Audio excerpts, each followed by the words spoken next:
Coming up on The Bottom Line, bus rapid transit moves another step closer to reality. A bittersweet goodbye for a popular local leader.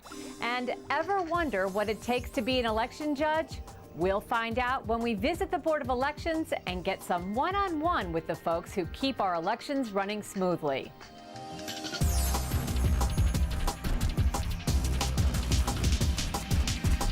Thanks for watching, everyone. I'm Susan Kennedy. It's regarded as one of the most realistic proposals to relieve this area's traffic congestion. Plans for bus rapid transit in Montgomery County have been in the works for a number of years, but now an actual plan is in the hands of the County Council, one that would make BRT here a reality. The proposal is designed to take existing lanes for cars and design them to accommodate sleek buses similar to a light rail. It's hoped this system will take motorists out of their cars and relieve congestion. Councilmember Mark Elrich has been a big proponent of BRT. He says it's the only logical choice to end gridlock. We have more development and much more traffic coming. The growth projections are, 140,000 people or more, almost an equivalent number of jobs. We have virtually no ability to expand our road capacity, and so we have to figure out how we're going to move people alternatively because the roads cannot handle what's been planned for the county. The plan under consideration by the council was approved by the planning board over the summer. Members of the council's Transportation, Environment, and Infrastructure Committee approved most of the plan's recommendations unanimously. The council will discuss the proposal for the next couple of weeks, with a decision expected on November 26th. And what we're saying to the public is this is only the first phase of this exploration. We want to say what our aspirational desires are, and then we will study each corridor, each section, and decide whether or not it actually makes sense. Does it work? Officials say by offering BRT as an alternative, hundreds of cars would be off the roadways. Though questions remain over whether these benefits would come to fruition, Mark Elrich says it's the best choice to facilitate congestion. Systems have been built all over the country and are generally well received. A lot of the BRT lines, perform pretty well in terms of number of riders versus original expectations. After serving 2 terms as mayor, Phyllis Marcuccio has stepped down from her post and has passed the gavel on to the newly elected Bridget Newton. For Marcuccio, her time in office was spent doing her best to maintain the small-town feel of the city while allowing growth to occur. We got some FaceTime with the beloved mayor, where we discovered her true love really is the city of Rockville.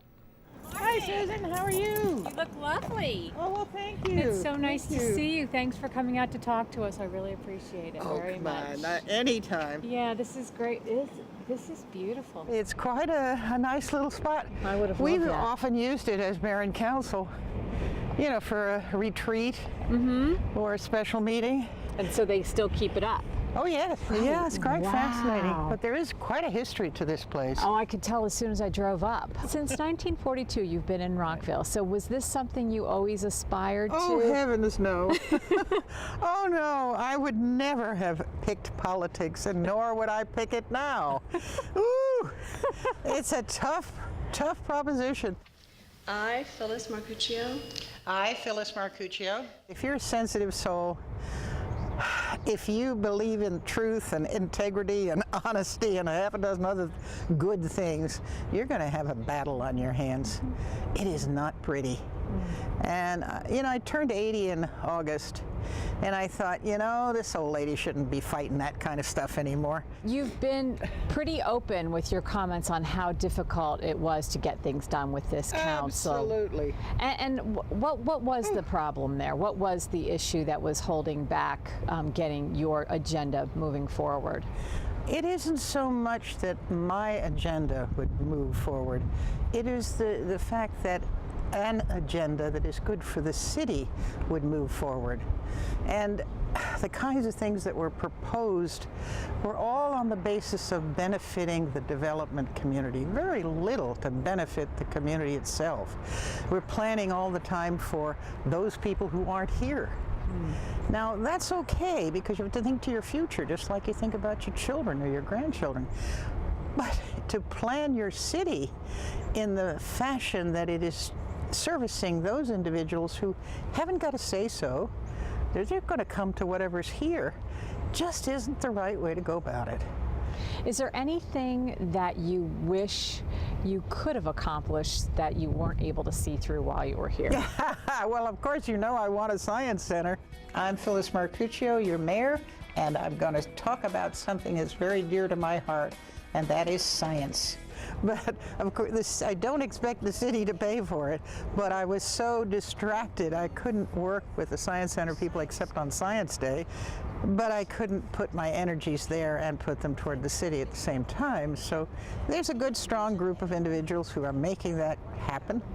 And is that something you might continue to work on after you leave office? Absolutely. We haven't seen the last of you on that issue? Not at all, not at all. I'll do whatever I can. So you've led your last meeting as mayor, is that not correct? Yes, indeed. How did that feel when that last meeting was over? Was it relief, or was there some bittersweetness to it? Well, I had a bittersweet feeling before the meeting. The meeting was no different than a half a dozen others that we've had in the last several months. So, you know, it just seemed like business as usual. But the bittersweet part was really when people say goodbye. And they don't mean it in a permanent sense, but they want somehow to let you know that you mattered a little bit to them. And that was very sweet. I will miss talking to people. People talk to me all the time. I go in the grocery store and they'll just walk by me with their cart and they'll say, "Hi, Mayor," and just keep right on going. That's so precious. I just can't tell you how good it makes you feel, because they feel comfortable enough to say hello. Aww. You my girl, you know that. Love you, girl. Good to see you. Sweetie. You know it. Everything's good. All right. Y'all doing an interview. That's all right. You're more important, right? When people say the name Phyllis Marcuccio, what do you hope that they think when they hear your name? Well, I hope they think that I was a good mayor, that I cared, that I reflected their needs. Those are the things that are important to me.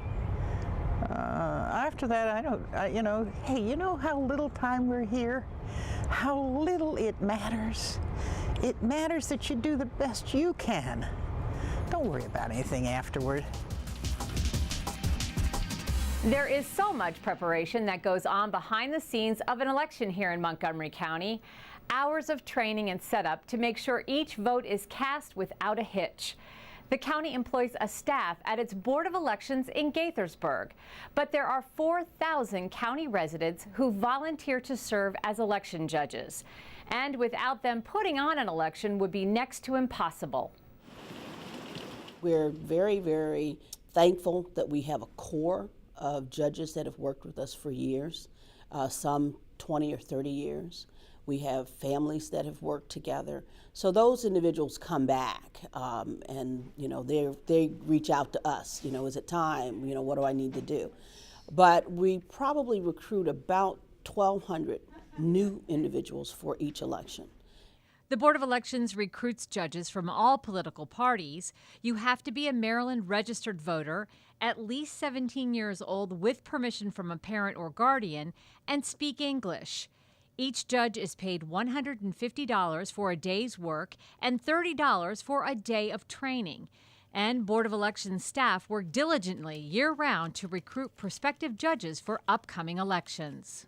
We're out there talking to the folks, telling them about the program, and then word of mouth. Word of mouth still works very well. We send out a blast to our judges, an email blast or mail blast, and said, we're looking for folks.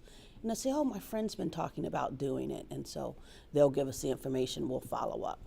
And then there's a checkoff box on the registration form. So those that register or update their registration may say, well, maybe I do want to be a judge. And there's just a little box that says, you know, check it if you're interested, and we follow up with them. Over the years, the program has become more flexible to meet the demands of volunteers with busy schedules. Marilyn Emery has been a judge for 12 years. You know, I just thought it would be a way to give back. I think it's important for folks to volunteer and be part of the community, and I thought, you know, it's one day every 2 years or every 4 years, depending on how often you work the elections, and I thought it was just something that I could do. She volunteers at the same precinct each election and looks at it as an opportunity to catch up with neighbors while at the same time doing something good for her community. I enjoy the day. You know, I enjoy the people that I work with. Many of the people that are in our polling place, even those that don't live in our district, come back to that same one because we're a team. We've worked together now. Most of us have been together probably 12 years. And so you get to spend time with people you only see every couple years. And you get to see your neighbors. I mean, there's not very often I get to see, 1,000 of my neighbors. The same holds true for Jean Arthur. An election judge for 14 years, she says it can be intense at times, but in the end, the payoff is well worth it. You know how many times I'm here and somebody comes in to vote and it's like, this is my first time voting. And it's not just 18-year-olds, it's people who've newly become Americans and they're so excited about, this is my first time voting. And that really makes you feel good. And you're like, congratulations, and everybody's clapping for them and all that sort of thing. And it's really kind of thrilling. The position does require each judge to take a refresher course before each election, but both Emery and Arthur say that's helpful. They also said there are situations that can be difficult, but nothing that can't be solved. People value their privacy. People don't like to be questioned. They don't want somebody questioning their identity. It's the same thing when you go into a bank and somebody doesn't know you and they ask you for ID. People take that as a personal criticism of their character. And you just have to explain to people, we don't know you any more than you know us, and we just need to make sure that you're voting for, it's going under the right name and all those things, and that nobody's voting for you. A lot of times people come in, hey, I voted here 15 times in a row, how come my name's not on the list? Well, you moved, we have to learn how to find them, how to, just to deal with them and tell them where to vote or whatever the case is. We sincerely appreciate your service and thank you for your outstanding commitment to the citizens of our county. Recently, the County Council recognized the election judges for their efforts in a proclamation. Wood says that expression of appreciation meant a lot. 4,000 people are serving 650,000 Montgomery County voters. Unfortunately, most of the voters, I don't think are aware of what goes into the election. They don't know how much time and effort. Just put it in here? Put it in there. All right. And so it was really encouraging to have the council say, we recognize what you're doing, and they're the ones that are going sort of above and beyond. The Board of Elections is currently recruiting election judges for next year's gubernatorial primary and general elections, which will be held on June 24th and November 4th. If you are interested in becoming a judge, visit montgomerycountymd.gov/elections. Well, that's all we have time for in this edition of The Bottom Line. We close out our show this week with our Montgomery Moment, scenes from the Audubon Naturalist Society's Wood End Sanctuary located in Chevy Chase. For County Cable Montgomery, I'm Susan Kennedy. Thanks for watching.